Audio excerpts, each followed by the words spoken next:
I'll start. Okay. So now the first thing I want to share with you all is that about the website and the humongous amount of resources which is available for Kubernetes. Okay. So now, first thing I want, if you all can see my screen here, even before to go to this training, there's a couple of things I want to show you. The 100 YouTube Kubernetes playlist. I don't know if some of you have seen this or not. I've searched and listed 100 playlist, like not individual Kubernetes videos, which I'm going to add later. Like there are some videos which are like 3 hours long where they start from scratch and they'll finish it. But if you see, these videos are playlist. Like each video, like this playlist has got like 52 videos. If we quickly want to have a look, right? Some of them is like in alphabetical order. See now, this set of videos, it goes from beginning, like what is Kubernetes, what is a container basics, then they go to Docker, then Kubernetes basics, and kubectl basics, what's a namespace, and then how do you access shell of the container, and about the pods, about the services, replica sets, services, ingress, step by step. These videos people go, which is awesome, right? And it's just a year old. It's not even like very old now. Even if you want to go to say just a quick sample, right? Okay, this is just one of the 52 videos, right? So if you see, and there's lots of hands and labs. Many of these people has got lots of lab, and they're even sharing their code, right? So that is one. And I always like, okay, this tech world with Nana, she's actually very good in many of these videos which she has got. Like for example, she has got one crash course and then complete YouTube tutorials of 22 videos. Okay, let me copy this and let's quickly watch this, so that you should come back later, and I will rate her videos as one of the top quality. And she has got, obviously there's an advertisement. Oh, two advertisement. Okay, if you see here, she's very good. And then if you see, and with animations, with command line, everything she explains. Okay, and this has got 22 videos, and then automation step by step has got 11 videos, and this code cloud has got 39 videos. I will rate, actually even for my CKA exam, I studied from code cloud.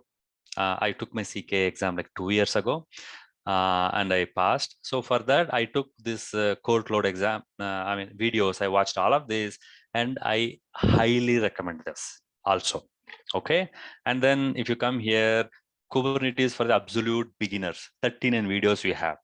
Okay, so if you follow all these people, and almost all of this thing, more than half of them are like beginner level tutorial. Okay, so now I've given a list of 100 playlist, right? And at the bottom, you will see some of them are in other languages also. Like this one is in Tamil, 5 videos, 64 videos. This guy has spoken in Tamil language, 64 videos patiently, only like he says as DevOps, but then Kubernetes also he covers. And this is one of them I saw in Telugu, right? And there's Chinese, Arabic, and Spanish. There are so many other language videos are also people are talking, right?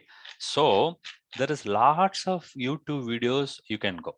And the second thing I want to bring to your attention is free training courses. Okay, now this is one of the free training courses. I highly recommend, even though obviously I spent some time in all of these things. But if you go to this one, they not only give you free training, they also have got lab exercise where you can go and log in and type this command in their Kubernetes cluster for you to learn, right? So I also highly recommend this Caston's website where they set up lab for you and you can go and learn, right? There's lots of resources for you. Like I'm giving you this GKE Kubernetes cluster. You can also go here and actually they allow you to do practice sessions. And CO, they also have lots of training materials. Plus, you can also have their own Kubernetes cluster. I've used it. I recommend it. And VMware is also good. One another thing I want to quickly go is Cube example is also good. Let us go to Kubernetes Playground. See, I've just, actually, I want to only mainly want to, go here. This Katakoda website, I'm also a huge fan of this website. I've used it a lot. Okay. So here, anybody can, basically sign up for free, obviously. And then not, okay, I'll sign up with this ID only.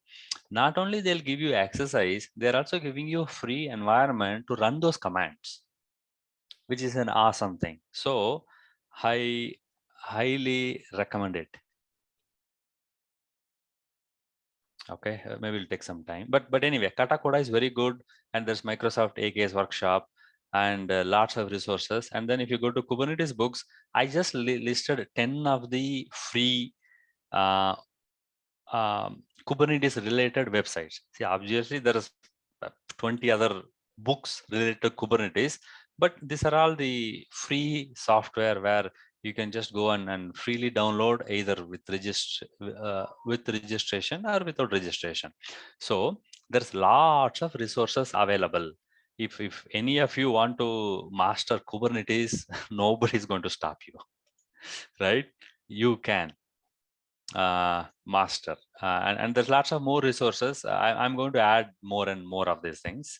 Okay, so that is the first thing. Even before starting this session, I want to share with you all.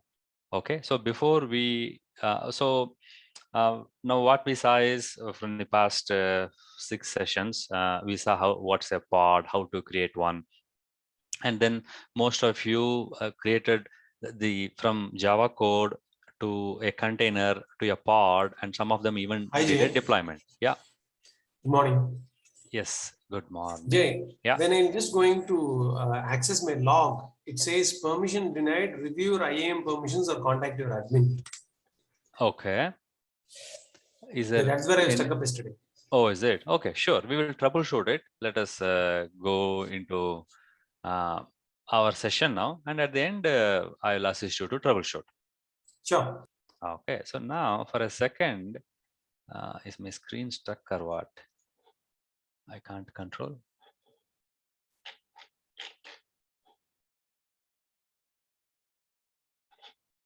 Okay. Remind me later. Okay, looks like I can't control my screen. Hey, Kushal. My computer frozen. Not sure. Okay, but do you see my screen, right? Do you all see my screen? Okay, yeah. Thank you very much for the update. Okay, we'll continue on this. We'll troubleshoot this later. Okay, so now you all did a very basic deployment, right? And your deployment was something like this, right? You just said you had a basic deployment and put it in your own namespace, and the only main change you did is where is this image, and then what is the port number.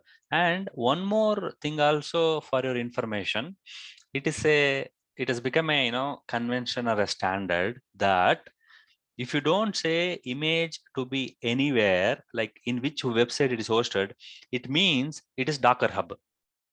By default, if there is no name, it means it is Docker Hub. Otherwise, if you have your own registry, then you have to give the full name, such as www.mycompanyregistry.com/springboot demo jram:v0.1 version name you have to give.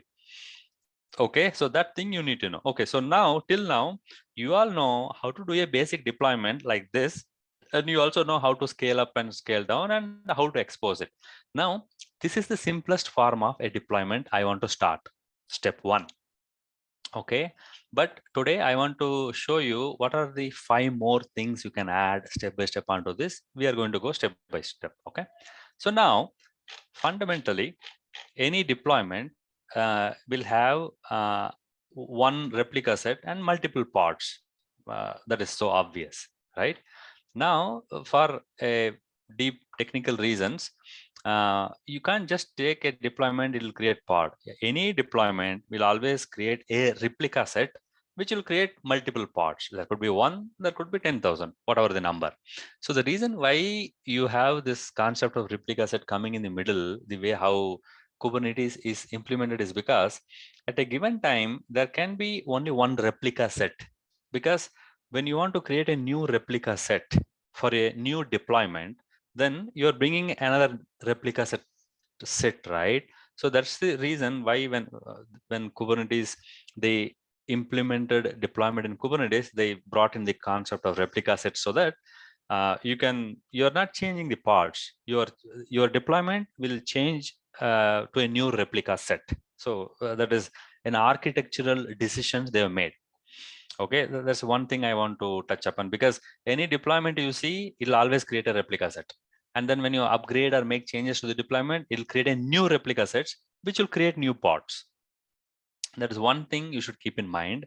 And then, as you might have observed,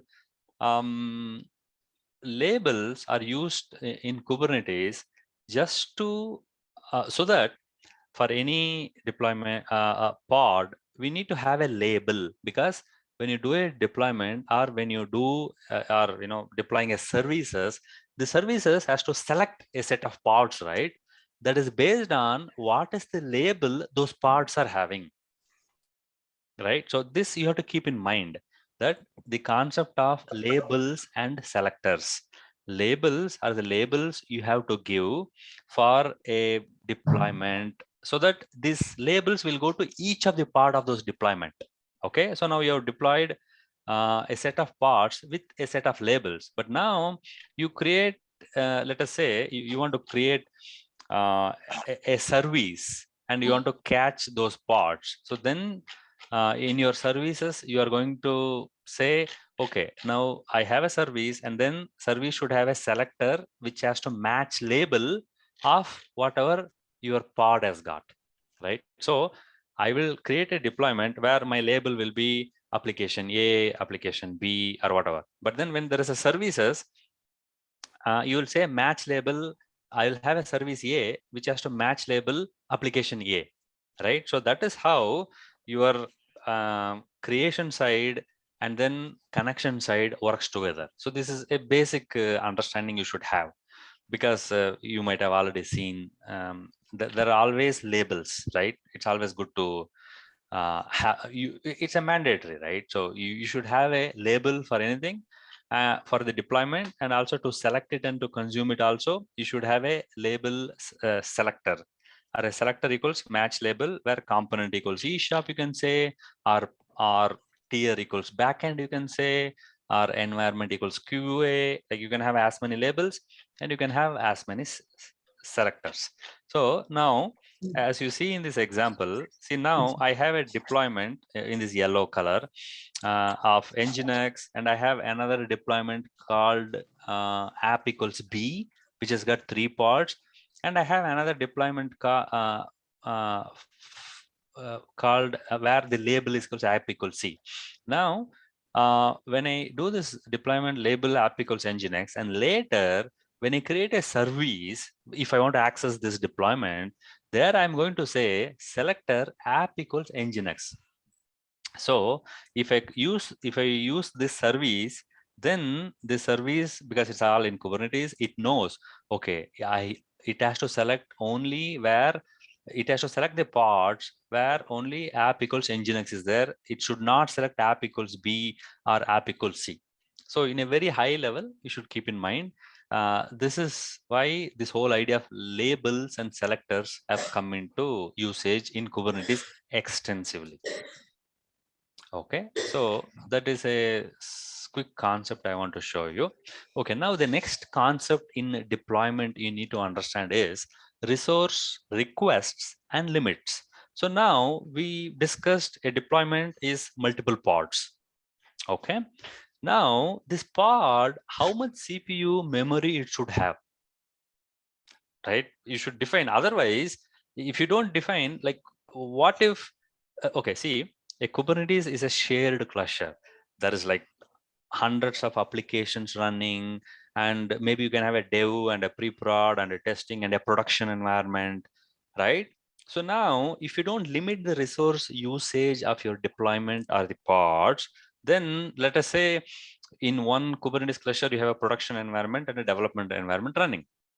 And then the development environment, some developers run some code which scales up and up, so that it even pushes away the production environment, right? It will expand so much because of some mistake or algorithm or scalable, somebody is developing something, it will expand so much, it will even squeeze out the production environment.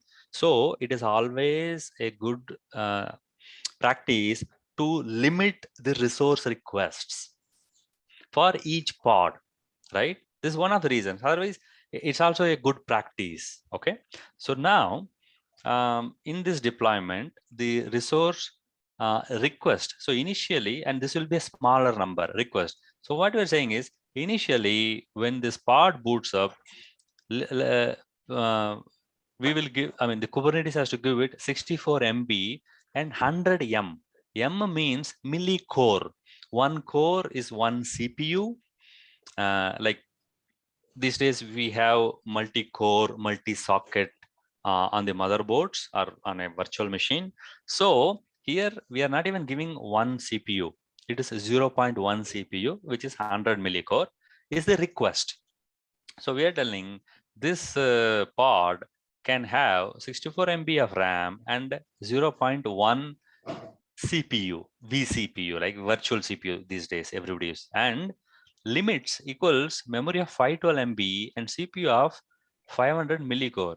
We are saying when it starts, let it consume 64 MB and 0.1 CPU, but it can increase load when it can, you consume more, but don't allow this part to consume more than 512 MB of memory and half of one vCPU. So this is the resource request and the limits we are configuring for this part. And I have the sample deployment here. So see, until here, if you see, it is the same standard deployment. But at the end, I'm saying, hey, give a resources, limit the resources to only half GB of memory and half CPU. This is a good practice to have.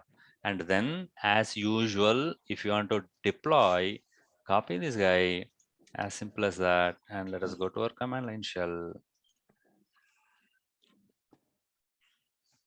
This is my cluster. Okay, I'm going to deploy it now so that you'll see actually how it is. Any questions until then?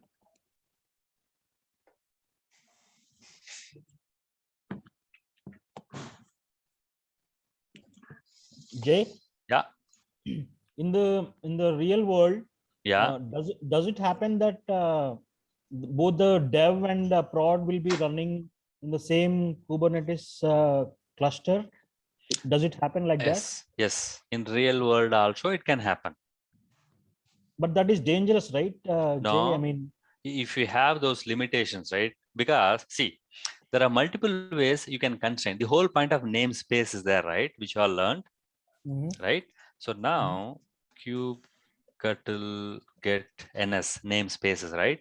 The reason why Kubernetes gave this capability of namespaces is to segment or bifurcate or isolate environments. Okay. Okay.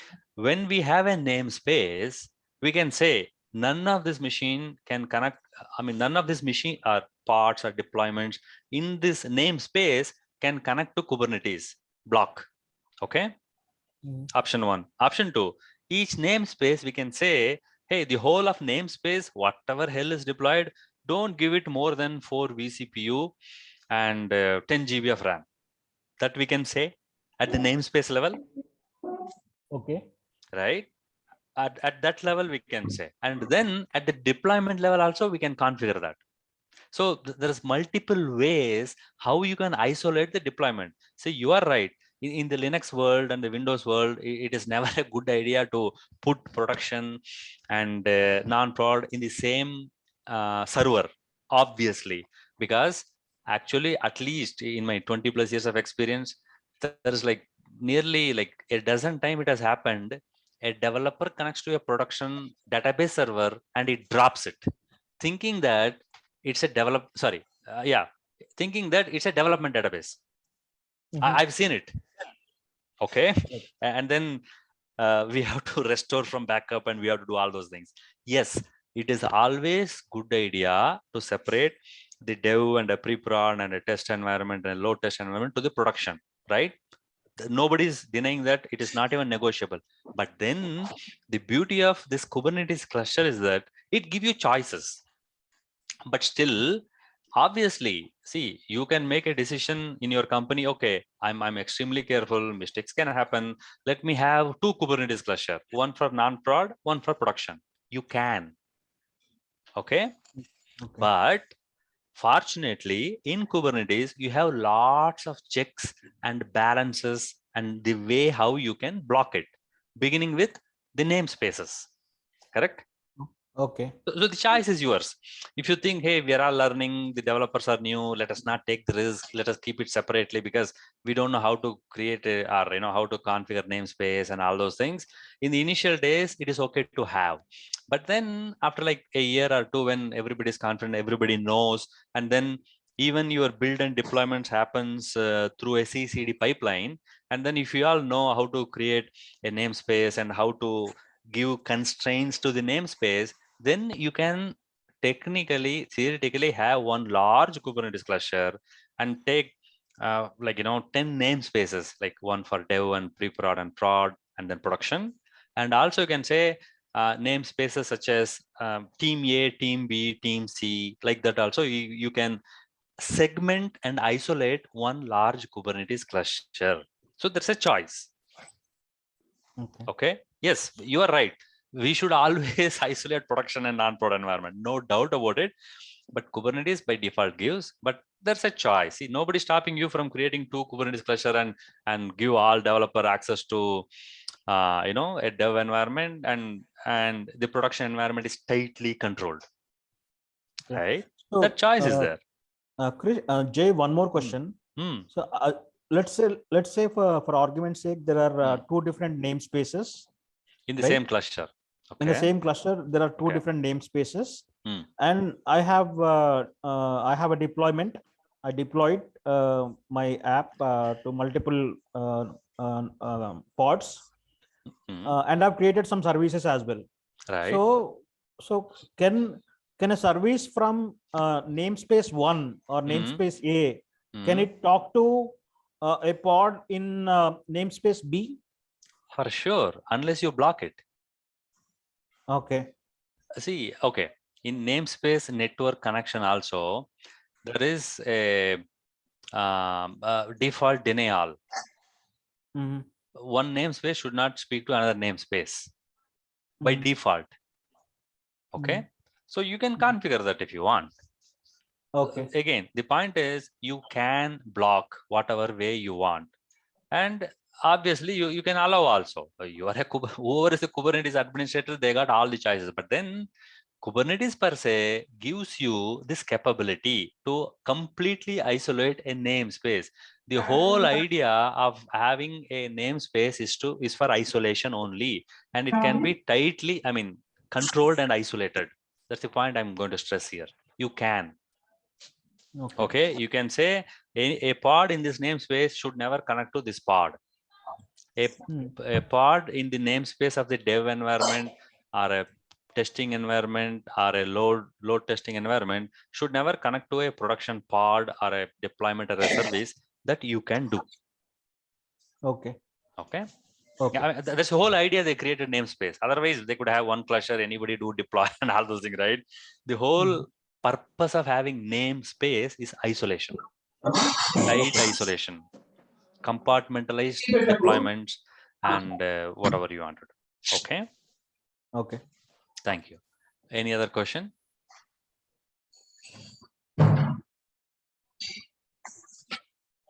No question. Okay.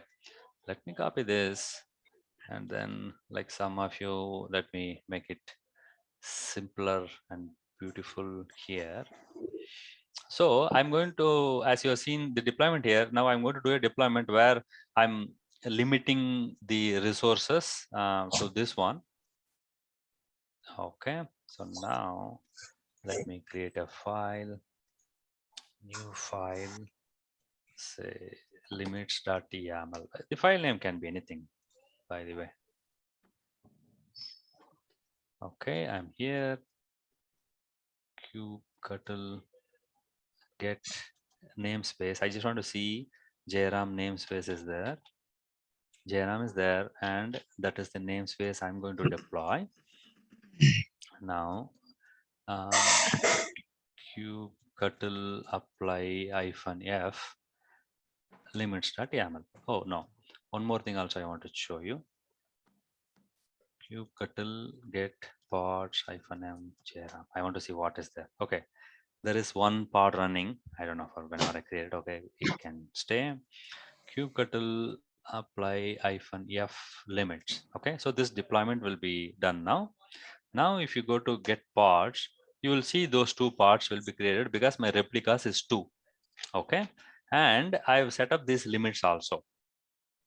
So if you go and say kubectl get pod, okay, this is a long name.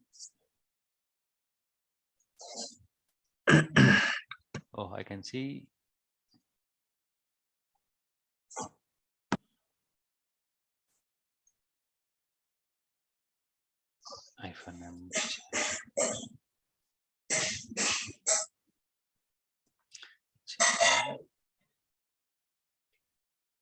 -m -o YAML.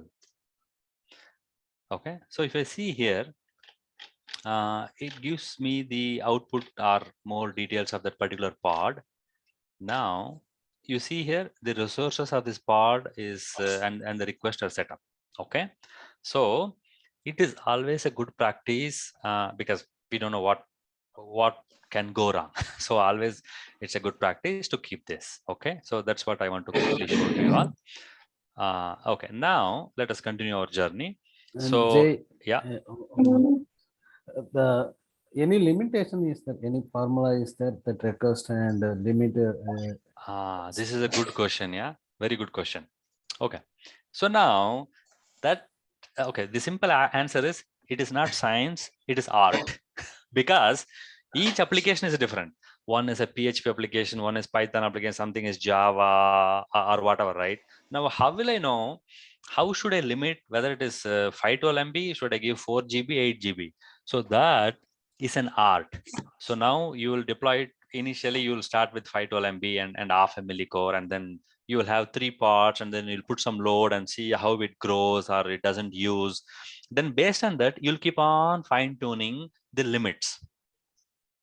Okay, and then obviously if you have for whatever reason hundreds of pods, see now it's a balance. You can have a less number of large pods, or you can have large number of small pods, or the other way around, right? Like large pods, less number, but or else the other choice is small pod, large number, right? So both choices you are having. So you have to come to a sweet spot or a good optimal place where in which, see, it is never a good idea to run only 1 or 2 parts, right? Because failures are more risky. You should based on the load, you should have like at least 3 parts. It can go to hundreds of parts. So if you have less number of parts, then have more number of parts. If you have many hundreds of parts running, then make them larger, so that if you run like 20 to 20 plus parts, then it is comfortable to manage. You should not have 2000 tiny parts. You should not have also 3 huge parts, right? So when you're setting up these things, obviously in a development environment, you will start with like, okay, half CPU and half GB of RAM is enough. And with 3 parts, because bare minimal, you should have 3 parts for any deployment, right? You'll start with this, and then you'll do load testing, and then based on your load, you will come up with a number. But then when it goes to production, obviously it is not fixed, because in production, you're going to have a horizontal pod autoscaler where it will scale up and scale down. But then this is a starting point. And also there are some JVMs I've heard like, less than 2 GB, it will not even run, for example, right? So if I have a small Python application which will run in like, half a GB comfortably, then this rule is not valid there, because JVM and garbage collection, all those things needs more, right? And then you don't want to waste also. So this is more of a art and practice about what is that specific part you are doing, like Go or Python, PHP, like Java. It can be written in any programming language. So this is more of an art, but this is a starting point, right? And then over time, and based on your experience, you will know, okay, I know based on this, that Java application used like 2 GB minimum, and I have to give at least 1 CPU, right? So over time, and based on a specific application, you have to optimize this and find a sweet spot. This cannot be done in day one, and one shoe doesn't fit all, right? What the CPU memory requirement for a Java is surely will not be exactly the same requirement for, say, Python, right? So Java, maybe you need a few large Java pods with more memory and CPU, but then maybe Python will have smaller parts but large number. So this based on experience only you'll get it, and based on the specific application, because each application is unique, right? Yeah, thank you. Yeah. Pleasure. Okay. Now the next concept we need to understand about a deployment is health check probes. Okay, so now how will Kubernetes know your pod is healthy and it is unhealthy? It has to be destroyed and it has to be replaced. So that's the fundamental idea. Kubernetes need to know when you make any deployment. Okay, now is this pod healthy? Because as we discussed, Kubernetes looks like every pod like a cattle. If it is unhealthy, delete immediately and then replace it, right? But then how will Kubernetes know that this pod is up and running? Like for example, our pod is running in port number 8081, right? What if something is running on 80? It doesn't know. And then what if ours is a is not a web application, and it is a file manipulation software? Like it has to probe whether this file have come in or not. Okay, so there's lots of ways it can be implemented, and this is also strongly recommended optimal one to have. In real production scenarios, always every deployment will have a liveness, readiness, and a startup probe. So let us spend the next few minutes to understand like what are these things. Okay, now before I go to that and even this image, I just want to show you a quick sample. How will a startup probe will look like? So now in the startup probe, I'm saying it's a HTTP GET, means it's a web call. It has to call / on port 8081, right? And initially wait for 10 seconds, and then check it every 10 seconds. And if it fail once, then it's okay to check again. So when a pod starts up, it does all these tests, and only when the service, the Java service which is running here, the kubelet will say, yes, this successful startup of this pod is completed. Okay. And then the second part of the story is it ready to serve the load to the outside world? See, now, as you know, in Linux or Windows machine, if you boot it up or when you build a new one and then you restart it or boot it up, then it will take like 30 seconds to a minute or two for it to be ready for other users to serve, come and get the request, right? So that is the concept of readiness probe. Because just because a pod is like booted up, that doesn't mean that it is ready to serve the request. Correct? Maybe there's some initialization sequence. Maybe this pod has to go to the internet and get a file and then place it. It will take like say 20 seconds. And only then it is ready to send the request. Otherwise, if you don't set up a readiness probe, then Kubernetes will deploy the pod and then it will start sending the load immediately. Zero delay. But your initialization sequence have not completed yet. So let us say for your pod to do all or your application to do all those initialization sequence, it takes 5 seconds. Okay, it is loaded up, but it takes 5 seconds. Now, Kubernetes, when you set up this readiness probe, you're telling Kubernetes, hey, for the 5 seconds, don't send any load to this pod because it's not ready. Now, this also again based on your experience only. If it takes based on your experience, if it takes 5 seconds, then obviously you'll put wait for 10 seconds because you're giving 5 more seconds for that. Because sometimes it may take 6 seconds, sometimes 5, right? Sometimes 8, most of the times 5. But still, you will put it as readiness probe to do it for 10 seconds, for example. Okay. And then the third section is the liveness probe. Okay, my the pod is started up and then it is ready, sending the signal ready. I'm ready to accept this thing. Now, after 2 hours, right, anything could have gone wrong, right? This pod is crashed or dead or whatever. So that is where the liveness probe comes, when which I'm configuring this every 30 seconds, right? I'm configuring the kubelet every 30 seconds. Go to this HTTP get home page, / which is the home, and search in port 8081. I'm not search, send a request and it has to respond successfully. Then this pod is live.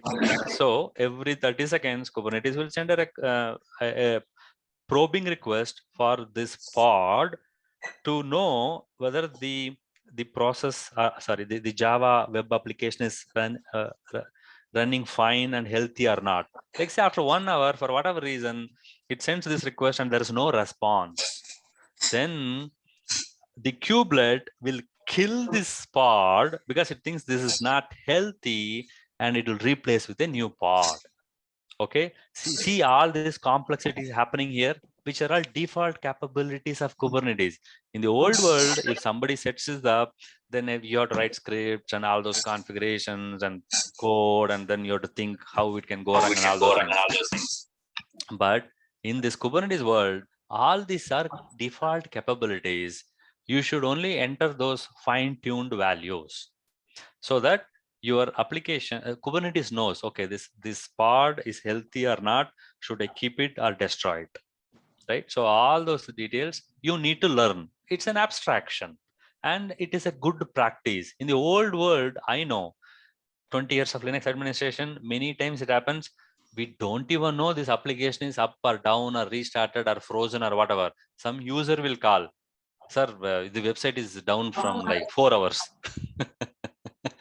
Nobody even know this website, like on Sunday morning only it is down, but Monday morning some user will call or send an email or some way they'll communicate, your website is not accessible from Sunday night 2 a.m. right? And we will Jay, only know Monday morning 9 a.m. Yes, please go ahead. one question. So regarding this liveness probe, right? Correct. For example, whatever request that I'm sending as a to check that liveness probe. Correct. Locally, right? from the kubelet on the node, from the node to the pod. Yeah. Yeah. So for example, that request, what that request is doing in the backend is it is trying to test whether the database is up or up and running or not. Not the database. This is a website, right? Yeah. What my application? I have a Java application. Correct. Right. And my Java application is talking to a database, whatever database it might be. It is talking to a database, right? Correct. Yeah. And as part of my this liveness probe, yeah, whatever request that I am using, you will wait. I'll just make a clarification there. See, okay, for this purpose, when you write your Java service, right?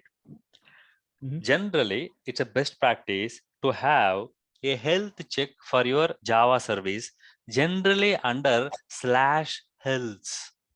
Correct. HEATLHZ. Correct. So now I've given just an example here. Path generally will be /health. Okay. So that you have written anyway, and then that will not connect to database and all.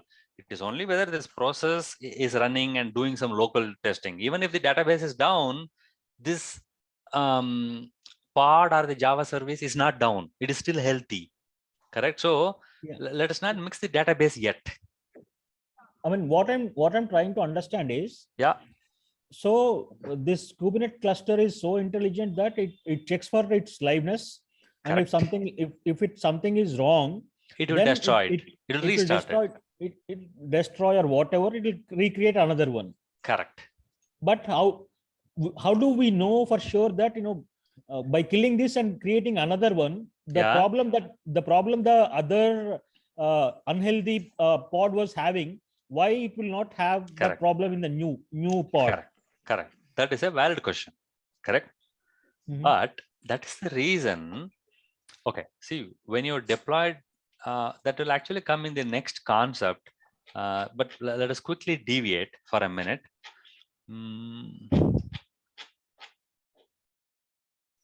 That is a related concept to this. Okay, so here in deployment strategy, right? I would have covered it next, but let's quickly go and come back to this guy here. So in the deployment strategy, right? There's a concept called max unavailable 25%, max surge 25%. Okay, so let's just make a note of this max unavailable 25%. Okay, so now you are deploying something.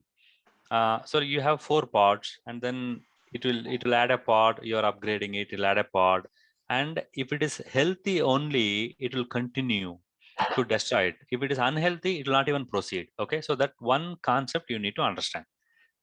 Kubernetes knows, okay, this guy is failing, so I should not continue to do this. That intelligence also it has got. Okay, so now let us come back to our problem statement. Okay, so now I have 10 pods running in an application. Okay, everything is healthy, and let us say one pod went wrong because it is not connecting to somewhere or something happened. So in that worst case, and your 9 pods are all you already tested in the dev environment, pre-prod environment, and you put it into production. Okay, all the 10 pods obviously. Now your 9 pod is healthy, and the 10th pod, let us say it is supposed to connect somewhere, and there was a network delay for that fraction of a second, and then it waits for 10 seconds or 30 seconds, whatever, and then it has to kill. Kubernetes will kill and it will restart. Okay, based on its architecture and design. So now your question or scenario is, what if all 10 of them at the same time is having a problem? Correct. That's the only scenario you are referring. Yes, if one of those 10 pods is having a failure, it makes sense that a system administrator doesn't wake up at 4 a.m. and then kill it and restart it. Kubernetes should have that intelligence to kill and restart. But your question is, what if all 10 pods are having problem? Correct. Right. So now that scenario is very, very rare. I'll tell you why. Yes, it can happen. It can happen, no doubt about it.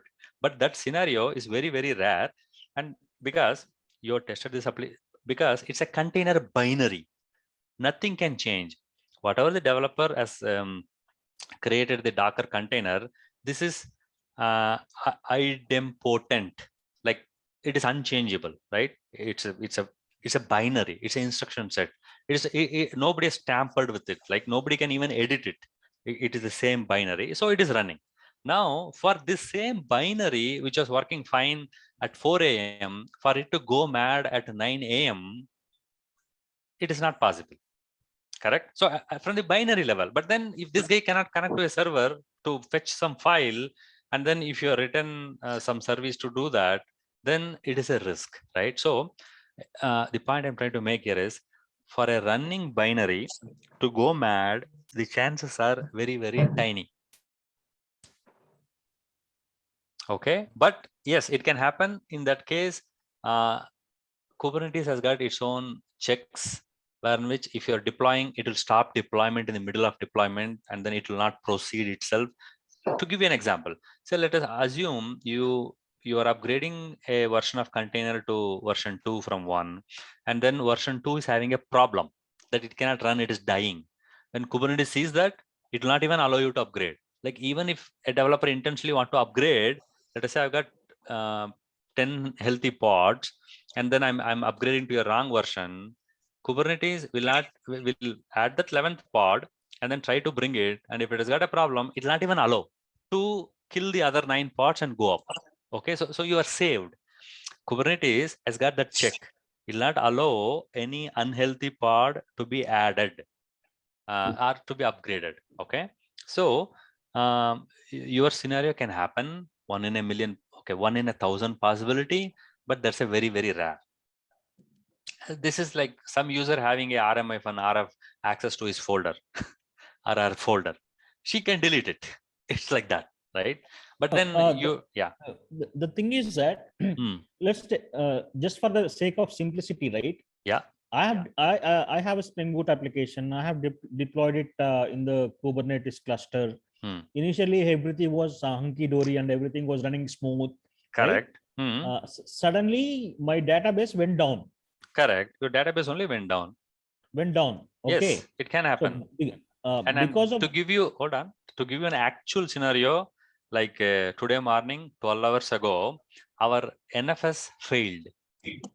Okay, NFS is where on which all these parts were running. It was mounting, and then it was failing, and then when the NFS came back, then it did a health check, and then everything was fine. To give you a related example, which actually happened today my morning. Okay, so let's assume you have an application which is connected to the database, but the database is down. Okay, but the database doesn't mean anything, no? For the application. So without having a connection to database, I cannot service my requests. Correct, right? Correct. See, that is the user request. But so the pods will be up and running, no problem, because your pods health check is the pods health. Correct. Now that you have to tackle differently. Okay. That problem, see, there are so many ways you can monitor your cluster and the application, right? See that, then you should have an application level monitoring tool such as Prometheus and Grafana and Alert Manager. Let us deviate for a second here. Okay, I want to show you. That's a good point, because that's a real life scenario. Correct. So for that, what I use is this deployment using Prometheus, Grafana, Alert Manager. This is one single deployment. What this guy can do is, let us see. This is an awesome tool, and it's a part of, if you go to CNCF, it's part of Kubernetes. Okay. So what this tool does is, Prometheus, see, the Prometheus, when you install, it does lots of auto discovery of the microservices and metrics beginning, right? And then takes all those things and exports, and then does Grafana visualization and dashboard. And then based on your configuration, you can say, if a node goes down, if a part goes down, if this application goes down, send me an alert manager to Slack, email, SMS, webhook, 100 other ways. And almost always, whichever company from the past 2 years, 4 different production implementation of Kubernetes I've done, I've always used this Prometheus, Grafana, and Alert Manager to set up. So in this, I will set up, okay, this application is www.myapplication.com/this request, whatever, right? You're going to have some sort of API or whatever. If this is down, then send me a Slack message or an email, or send me a pager duty, or call my cell phone number. All those things you need to configure. So that is not Kubernetes native service. That you have to add a capability on Kubernetes using a free and open source Kubernetes software called Prometheus and Grafana. Grafana visualization are very impressive. Let me show you for a minute. And this comes with Kubernetes, by the way, in the sense like in few minutes you can install Grafana. Grafana was like, is a free and open source tool which is used, and then the alert manager, which I said, right? You can come here and say, okay, if any of my nodes above 80%, then send me an alert message. If this application with this URL, check every minute, and if it fails, send me a phone call, SMS, Slack message, email, everything you can configure. So this particular request of the whole application stack monitoring, that you should go above Kubernetes and install this software which runs on Kubernetes, which is Kubernetes native, and then you can set as much alert manager as you want, and you can send it wherever you want. Okay. Look, the bottom line I was trying to get at is this concept of identifying the unhealthy pods at a pod and level, then and killing them and then creating again. Correct. So so if there is a if there is a what is this Kubernetes intelligent enough to understand that even if I recreate or if I create another pod in place of the unhealthy pod, if the same problem it is possible that the same problem might occur and it stops from creating more pods. Correct. See, that's what, as I told you earlier. See, I'll go back to this concept again. See, okay, failures can happen when you're doing an upgrade, right? So here, Kubernetes gives you a choice. If it is, okay, I have 4 pod, it created a 5th pod. Only if it is 5th pod is healthy, it will start killing the other guys, okay? If that 5th pod is not healthy, then the deployment only will stop.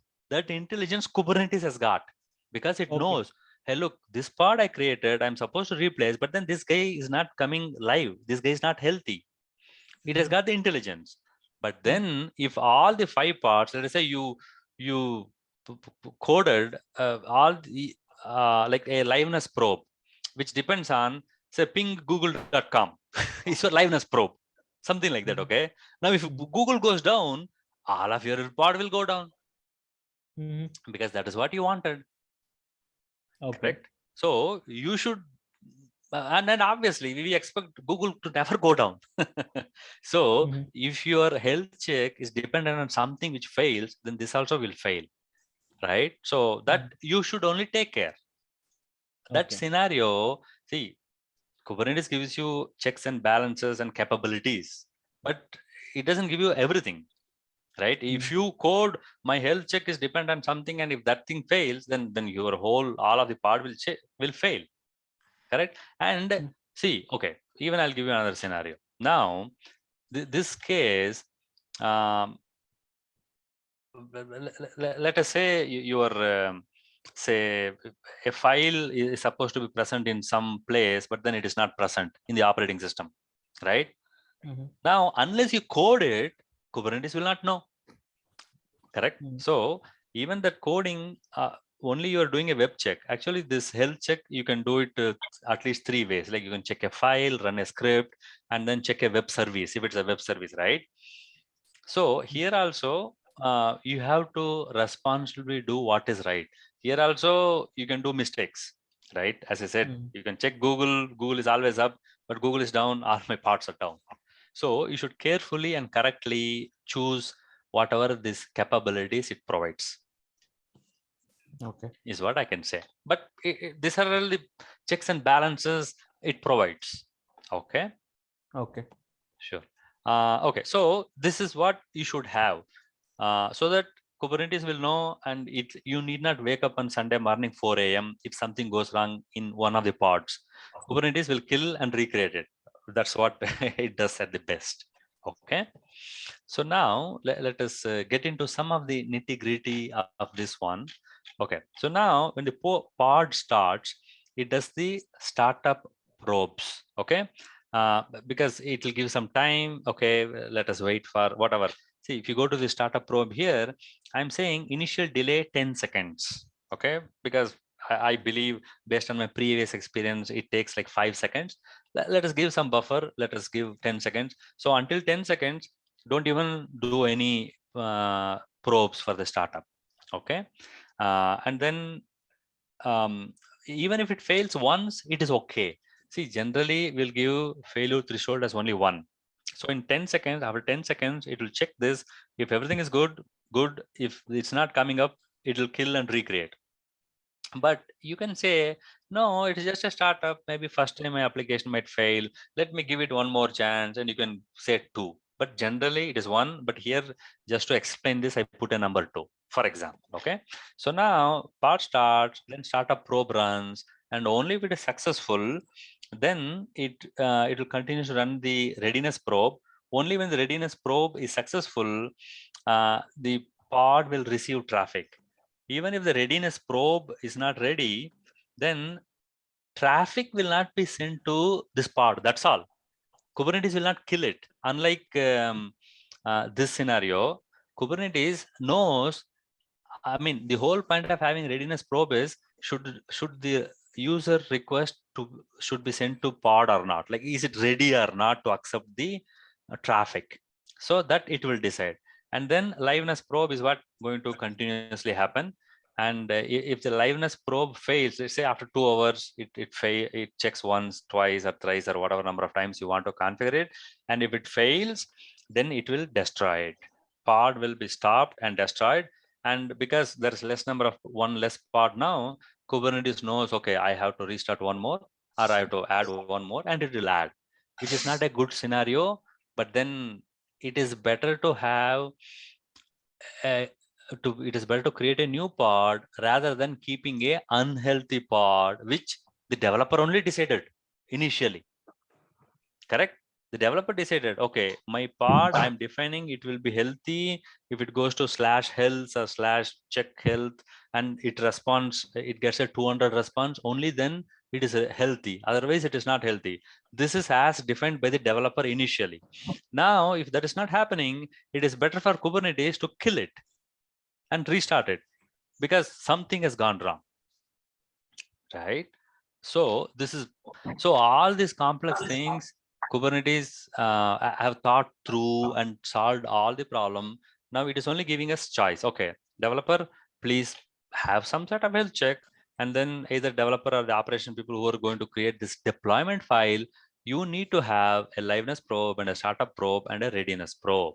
So now in this Kubernetes world, it gives you this capability, and so we are also responsible to ensure we put all these things and benefit out of this Kubernetes, right?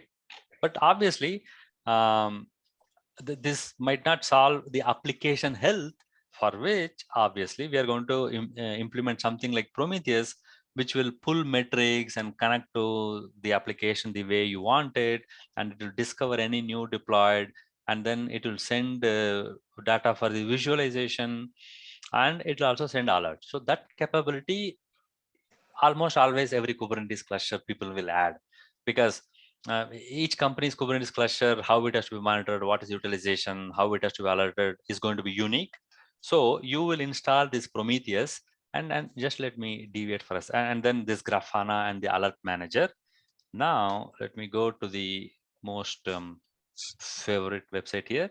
And if you see here, see there's lots of tools for observability and analysis. And if you want, let's also go to open source licensed one. Okay. So now here you will see Prometheus, the most important thing, and Grafana, right? And you have lots of other choices also. It's not that only these two guys you have to choose. All these are free and open source software, which will help, which are all Kubernetes native. Like with one command, you can install Prometheus, Grafana, and Alert Manager. That combination is there.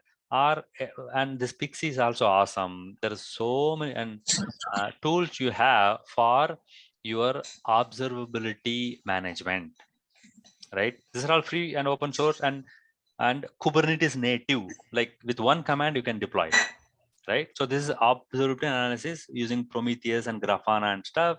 And for logging, I'm just quickly going through this. Okay, you can have Fluentd, and then for tracing, like you will have an application where a user request will come to application A, B, C, D, E, and the response traces back. But then you don't know where is the bottleneck, what slows down. In that scenario, you can have this tracing software, and the number one is Eager. So this software, if you install, it has got probes. So it will follow wherever your application flow is happening and give you statistics, gather information, and then you can do. Generally, you can use it for troubleshooting purposes and to understand where is your bottleneck. And this people install for the scale of Google or Netflix or companies where 100 million people are watching. Landscape.cnf.io. Sorry? CNCF. Yeah, landscape, right? So this set of software is used by where millions of users are using your website, and not even 1 second of delay is like, permissible. See, in these scenarios, you'll use Eager both in a pre-prod environment, also in the production environment. So you can see live, like where is your delay, right? Like, what is failing?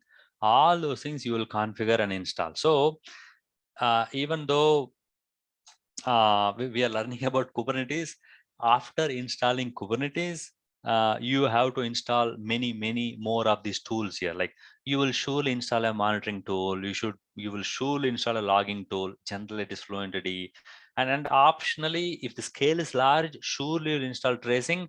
But if it is like only few thousand people are using, then you will not go with tracing, unless if somebody complains, hey, look, this application is painfully slow, let us spend a month and let's put 2 full-time resources, and then let us validate this, really this is critical for the company, then you will go to tracing, right? So there's lots of tools which you need to learn, keep learning and use it, right? You need to use a service proxy or a API gateway and a service mesh. Those things will come later, but then from a developer's point of view, your job is to ensure, take your code, put it into a Docker file and create a container and put it into a deployment. And while doing deployment, these are all some of the configurations and the fine tuning you have to do, right? So this is your bare minimal core, which we are covering.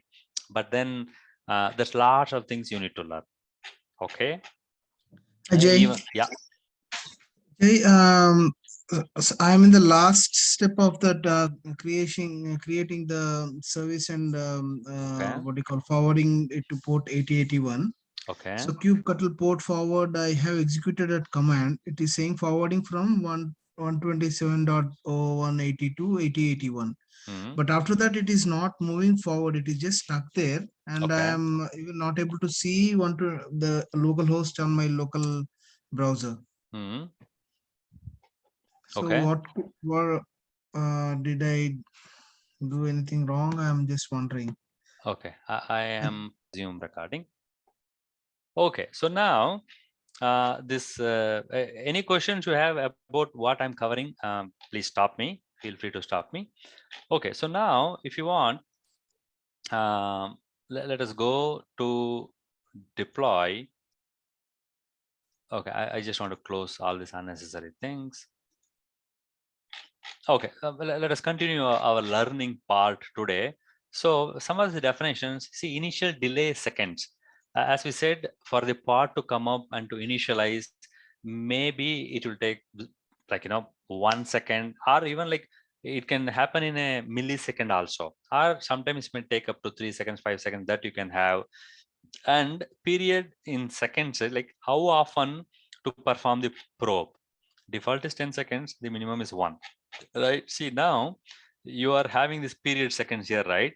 It can be 30. See, if you're very confident on your application, even like 30 seconds is okay, then you can probe it every 30 seconds for the health check.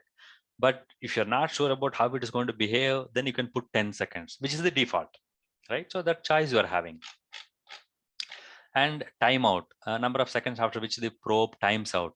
Like you can say, like when my probe goes to do the request, it has to come back in 10 seconds or 1 second. If it even doesn't come back in 10 seconds, then kill it because something is wrong. So that you can set up as the timeout. And success, minimum consecutive success for the probe. You can say, like, one testing is not enough for me. I want to test it thrice, right? You can do that. And failure, right? So if you say, okay, I did a probe, if it fails, then destroy it. You can say, or probe it 3 times, right? Okay, it failed, no problem. I'll give it one more chance, take whatever 10 more seconds and probe it again.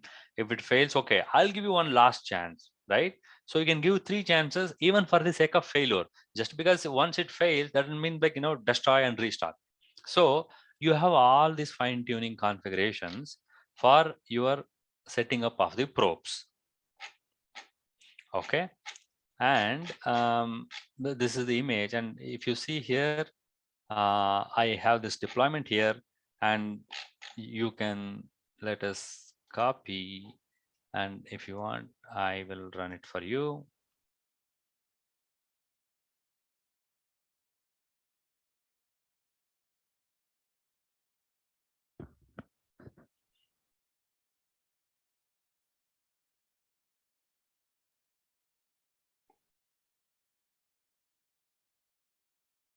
Okay, so let us create a file called say probe.yaml, and I'll paste this one, right? So I have the readiness probe, which is going to port 8081 because I know this application runs on port 8081. And let me just make the name to 3, right? It's a new deployment. Control S, kubectl apply -file probe.yaml. Okay, now the same deployment, it would have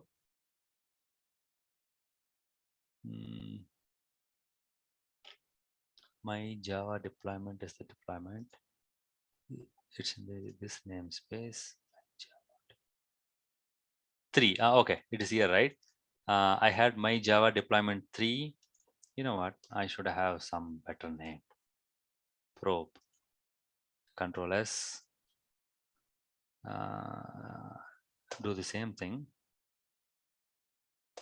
Now, if I see, I should have this probe, right? So I've done a new deployment, which will do all this health check. And then when any of those things fail, it should fail. And looks like they're all failing, or they're not ready yet, right? So see, now whatever the earlier thing I said, they are healthy now. And if you see, these guys are not healthy because it is waiting for the time and it is checking. It is not telling immediately it is ready. But if you look at all of my previous deployments, when I deployed it, like within a fraction of a second, everybody was ready. But now here Kubernetes is checking that it will probe it, and then it will wait for, I said, like, wait for 60 seconds, right? Let me see the numbers. What have I said? Period seconds. For liveness probe, do it, wait for the startup itself. I've said initial delay 10 seconds, and the readiness probe, wait for another 10 seconds. And then for the liveness probe, I'm saying wait for 30 seconds, right? I mean, every 30 seconds you should check, right? So now if I do this, see, everything is healthy. So now, just because when the pod is booted up and running, it's not like, accepting requests from the users. It is waiting for 10 seconds for the startup to happen. Then it's waiting for, and then in parallel, I think it does the readiness probe and the liveness probe. And in the liveness probe, I've said it's 30 seconds. So it waits for 30 seconds. So that is why these guys were not immediately ready, right? But now, Jay, that ready, yeah, when you execute that command, kubectl get pods -n Jairam, correct. there is a ready column, right? Yeah. That ready column will go to 1/1 when the 0/1. No. Okay, let me explain that. See, the 0/1 is what we saw, right? This Yeah. pod, which is one pod, is 0. It means it's not ready yet. 0 and 1. 1.1 is, this is one pod with one container. It is ready. Okay. So my question is to make this status change from not ready to ready. Yeah. Only the startup probe and the readiness probe needs to be completed. Startup for sure, and the readiness and liveness runs in parallel. Okay, but liveness, as you can see in this image here, startup probe happens first, okay? And then readiness and liveness, I think they happen in parallel. And then liveness probe will and then when this guy is successful, it'll start allowing the traffic. This question is about, should I allow traffic or not? This liveness probe is to check whether I'm healthy or not after some time. Right? Okay, so this happens first, and then both these guys will happen after this in a sort of parallel fashion. But then this what will decide whether to kill it or not. Whether when this readiness probe successful, I mean, when it is 1, it means that it is healthy. Right? Sorry, yeah. Can you rephrase your question? So my question was, there are three different kinds of probes that we have configured, right? Correct. And this is the flow. First is startup probe. Until then, there is no readiness probe, no liveness probe. Correct. Okay. So when startup probe is successful only, it will check for readiness and liveness. Yeah. So that status that we are seeing in the Cloud Shell, 1/1/1. 0/1. Yeah, 1/1 means, no. 1/1 just means it is supposed to be one pod, and that one pod is ready. Sorry, one container, and that container is ready. Here, this guy is supposed to be one container, but the container is not ready yet. In the sense, ready to accept the load from the outside or the requests. It's not ready. Yeah, I got that point. But what I'm trying to understand is this state it has changed from 0/1 to 1/1, right? After some time. Correct. So the status changes happened because of a successful completion of the readiness probe. Readiness probe, correct. And also the liveness probe. Even if the no, it's most probably the readiness probe, not even the liveness probe. It is alive. But it should be in order for us to say that it is live, first the readiness all these should three become correct. All these three has to be successful for it to be 1/1. Yeah, but I mean, where I'm getting a little bit confused is it starts with startup probe. That makes sense. Correct. That makes sense. And then, as far as I understand, it should go for the readiness probe. Once that readiness probe is successful, then after that, periodically the liveness probe should happen. Correct. Yeah. So that readiness, changing the status of that ready from 0/1 to 1/1, it should be a result of the readiness probe, but not necessarily the liveness probe. No. I think it is more. Okay. See, the name could be misnomer. If you want, I'll verify this, or maybe I'll show you a better example later. Okay. For this to go step by step, I'll come out with a better example. Okay. So now kubectl delete deployment. I just want to remove these deployments for now.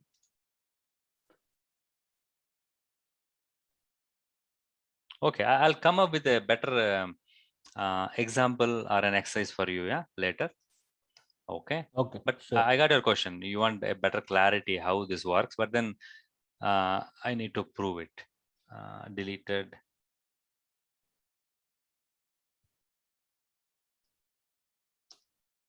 Okay, I just want to delete these two guys.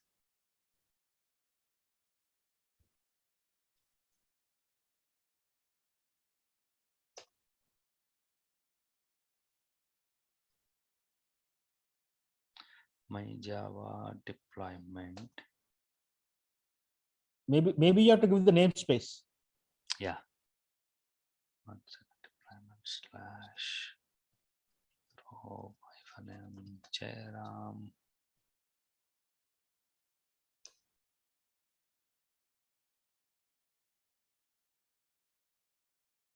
Three. Okay. Dash Java deployment. Okay, I just want to quickly delete that so that we don't waste space. Okay, so I hope at least you will have a high level idea of how the startup probe and readiness probe and liveness probe works, right? Now, now comes the largest and the biggest topic, but I hope I can cover in the next few minutes, and then you can check this up later. Okay, so now when it comes to deployment, right? So initially we do a deployment, whatever way, like 3-part, 10-part, 100-part, whatever you have done. Now you want to upgrade your version to a different version. So that is where all these things will come up. Okay, so now what are the types of deployment? The basic deployment mostly used by default is a rolling update type of deployment. So if you look at the code here, okay, not that guy, yeah, this guy. So if you look at the here, the strategy for the update is of the type rolling update, and max unavailable is 25%. It means that ensure that if you have like say 4 parts, ensure that only when you are deploying, even if one becomes unhealthy, stop the rollout. That's what it means. Okay, so don't allow more than 25% of them to be unavailable. And the next one is max surge is 25%. It means that let us say you have 4. Suddenly don't add 4 more and then delete this 4 old and then ensure that it is good. No, if you have 4 parts, add surge 25% means add 1 part and then delete until it is healthy and all those things, then delete a part, then add 1 more part and delete a part, like this, right? So this is the upgrade strategy which we can test it out now. Let us copy this one and let us create a new file, say update.yaml, paste. Okay, so now what I'm saying is, let us say I want to have 8 pods. Okay, you know what, it would have been better to have, let me see if I can do that here only then I can validate some of these things better.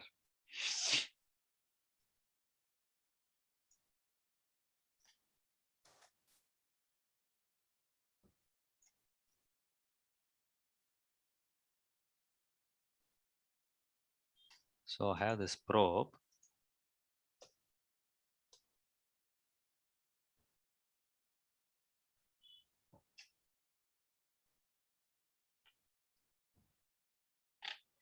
It has to align in the same line. I'm not sure if this is the same line. That can verify. Strategy.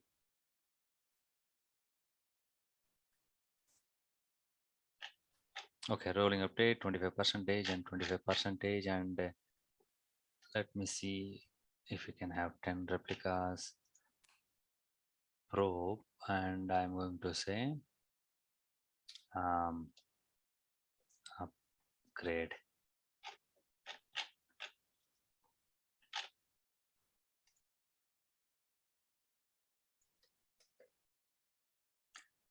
Apply -f probe.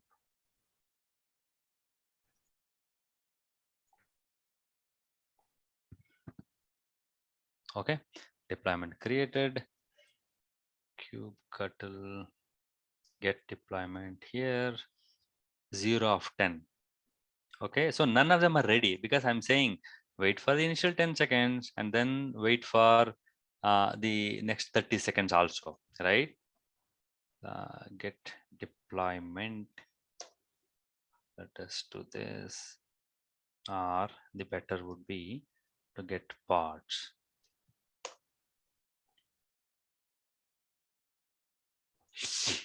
See, okay, it is still see, this guy is ready now. This guy is successfully ready, and one by one they'll all be ready, because it waits for the 10 seconds and the 20 and then 30 seconds, so it takes few seconds. Now all these guys are up and running.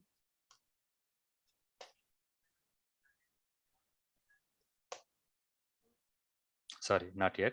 Some of them are running, some of them are still container creating, because I'm adding 10, right? So it has to create those containers and stuff.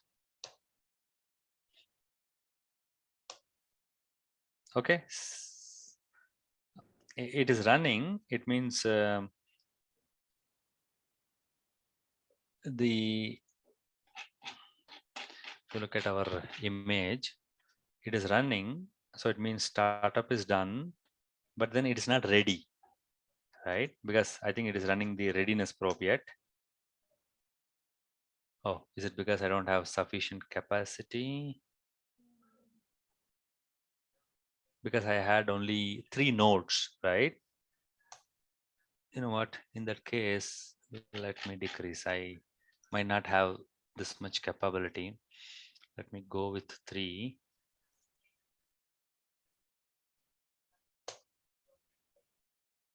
Okay, so this guy will delete unnecessary guys, keeping only whatever is healthy.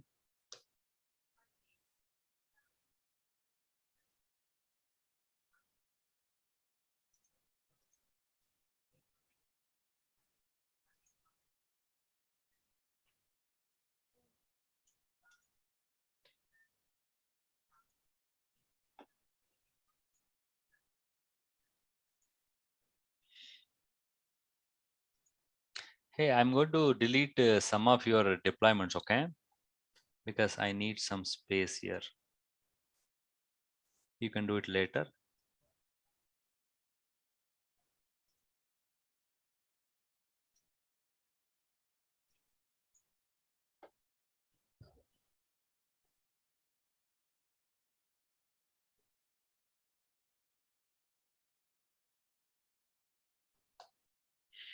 Okay, at least 3 of my parts are running now.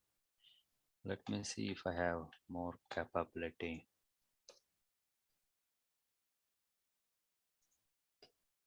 It'll take some more time, which is okay for me.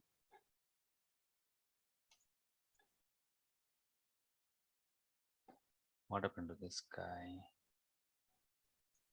Okay, so I'll have more resources now.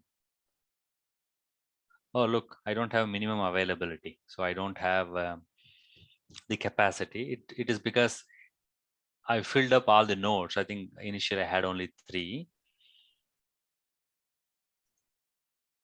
but then as I've deleted, did I delete the pod or the deployment? Okay, so now what I want to show you is I want to do a rolling upgrade, right? So how many parts do I have? Okay, at least I have my 5 parts running. Now, what do I mean by rolling upgrade is that, see now, let's assume I have a newer version of my application, right? Like version 0.2, or even I want to use somebody else's this thing, right? Or I had some other version here. Say, for example, I'm going to the Docker Hub. As you saw here, many of you have got this thing, right? So now, Saravanan, did you had your pod running correctly? Or I'm not sure. I surely know. Okay, J1 was running fine. So I'm going to run J1 version 0.1. Okay, I'm changing somebody else's version here.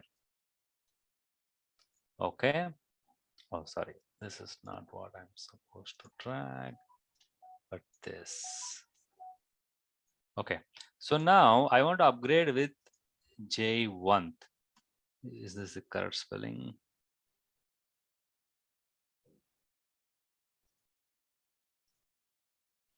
J1. Okay. So now I could have, if I had to have version 0.2, I could have upgraded, but then I have another version. So what I want to show you all is this new container version deployment. Okay, when I say apply, it will remove the old pods and then it will start reapplying to the new pods, right? Because I made a change here, and this is probe.yaml. It's unchanged.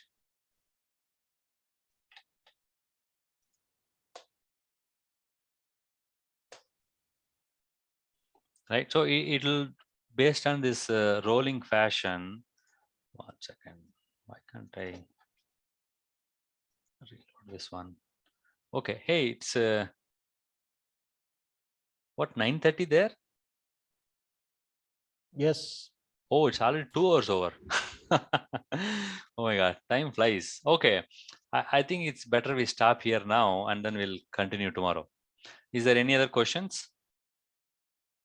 The YAML files that you are getting, you're getting it from your source code, right? Correct. Yeah. See, in this folder, I kept all these files. Whatever files I have here, these are all the 5 files I'm using. You see these 5 files, and I've given these URLs also here. Okay.